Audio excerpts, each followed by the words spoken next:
السلام عليكم ورحمه الله وبركاته. اهلا وسهلا بحضراتكم فيديو جديد.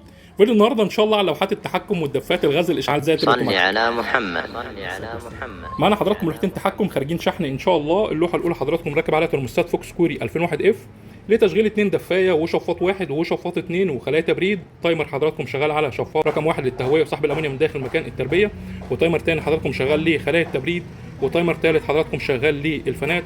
واخر حاجه معانا الرطوبه ترموستات اس تي سي 2830 ولمبه لقياس الفولت ومفتاح الطوارئ بنضغط عليه لا قدر الله في حاله اي مشكله. بنشوف حضراتكم اللوحه من الداخل. طبعا اللوحه 6 كوندكتور، كل مرحله ليها كوندكتور. اول كوندكتور رئيسي من على اليمين كوندكتور داكو كوري اصلي 40 امبير لتشغيل الاثنين دفايه، متوصل بسلك 6 مللي سويدي اصلي متوصلين بروزيتا، كل روزيتا 57 امبير.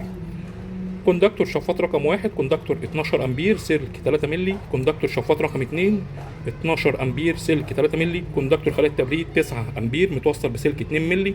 كوندكتور الفانات 9 امبير متوصل بسلك 2 مللي. اخر حاجه معانا كوندكتور الرطوبه 9 امبير متوصل بسلك 2 مللي. جميع السلوك حضراتكم سويدي اصلي، والسلك الرئيسي للوحه سلك 6 مللي متوصل بمفتاح ثنائي هونداي كوري 40 امبير. طبعا طريقه التوصيل زي ما واضح امام حضراتكم من على اليمين. اول حاجه توصيل الاثنين دفايه، توصيل شفاط رقم 1، توصيل شفاط رقم 2، توصيل خلايا التبريد، توصيل الفانات. اخر حاجه معانا توصيل الرطوبه ومدخل الكهرباء العمومي. هنا حضراتكم طبعا بعد ما طولنا حساس الحراره، الحساس الاستانلس الكوري نوهنا عنه فيديوهات كتير جدا، دقيق جدا في درجات الحراره. وكمان معانا ترموستات الرطوبه هنا بعد ما طولنا سلك حساس الرطوبه. اللوحه دي حضراتكم ان شاء الله خارجه شحن، ومعاها الاثنين دفايه غاز اشعال ذاتي هيتوصلوا على اللوحه. الاثنين حضراتكم الدفايه هيتوصلوا على اللوحه. زي ما وضحت لحضراتكم فيديوهات كتير، جميع لوحات التحكم عليها ضمان مدى الحياه والصيانه والمتابعه ما بعد البيع. كمان الدفايات حضراتكم من تصنيعنا، الدفايه عليها ضمان مدى الحياه ويوجد صيانه ومتابعه ما بعد البيع، وقطع غيرها بالكامل موجوده عندنا، يعني صيانتها بالكامل بتكون مع المؤسسه. اللوحه الثانيه حضراتكم برضو راكب على ترموستات فوكس كوري 2001 اف لتشغيل دفايه شفاط 1 شفاط 2 خلايا تبريد. تايمر حضراتكم شغال لشفاط رقم 1، وتايمر تاني شغال لخلايا التبريد، ولمبه لقياس الفولت.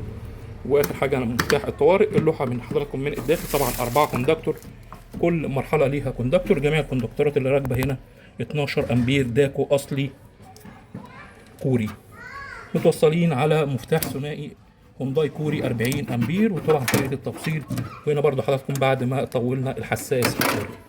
وحضراتكم برضو ان شاء الله خارجه شحن. يوجد بفضل الله تصنيع جميع لوحات التحكم كوري فقط، بنعتذر لحضراتكم مش شغالين في الصين. يوجد جميع تصنيع لوحات التحكم للغرف المنزليه وعنابر الدواجن كهرباء 220 كهرباء 3 فاز. ويوجد طبعا تصنيع حسب رغبه العميل، يعني حضرتك عايز اي لوحه ان شاء الله نقدر نصنعها لحضرتك. عنوان المؤسسه في عزبه الهجانه مدينه نصر القاهره، ويوجد شحن لجميع المحافظات. شكرا والسلام عليكم ورحمه الله وبركاته.